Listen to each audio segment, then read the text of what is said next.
বাংলাদেশ জাতীয় ক্রিকেট দলের তারকা ক্রিকেটার বিশ্বসেরা অলরাউন্ডার সাকিব আল হাসান ও বাংলাদেশ ক্রিকেট ইতিহাসের সবচেয়ে সফল অধিনায়ক মাশরাফি বিন মুর্তজা দুই কাণ্ডারি। এই দুই ক্রিকেটার সম্পর্কে সাকিবের বাবা একটি বেসরকারি টিভি চ্যানেলে সাক্ষাৎকার দেওয়ার সময় একটি মজার তথ্য জানিয়েছেন।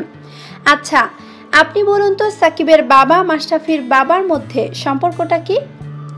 এটা হয়তো অনেকেই জানেন না, তবে আর কি সম্পর্কের বিষয়টি সাকিবের বাবাই এবার খোলাসা করেছেন।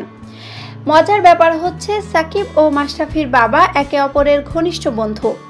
সাক্ষাৎকারে সাকিবের বাবা মাস্টুর রেজা বলেন, বিকেএসপি থেকে হান্টিংয়ে আসলো মাগুরা জেলায়। হান্টিং থেকে ও কোয়ালিফাই হলো। বিভিন্ন জেলা থেকে 2-3 করে নিয়ে একটা হান্টিং ক্যাম্প করবে নড়াইলে।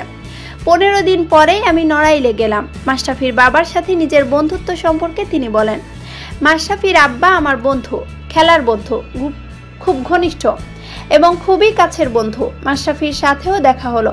আমি তাকে জিজ্ঞাসা করেছিলাম যে মাশরাফি, তুমি বলো তো দেখি ওর কি অবস্থা। মাশরাফি শুধু বলেছিল যে আঙ্কেল, এখান থেকে যদি একটা ছেলে চান্স পায় তবে ও পাবে, এটা আমার বিশ্বাস। সাকিবের বাবাকে বলা মাশরাফির কথাই ঠিক হয়েছিল। পরবর্তীতে বিকেএসপিতে চান্স পেয়েছিলেন সাকিব, আর সেই সাকিব এখন হয়েছেন বিশ্বসেরা অলরাউন্ডার। রত্ন চিনতে ভুল করেননি মাশরাফি, সে কথাই বল।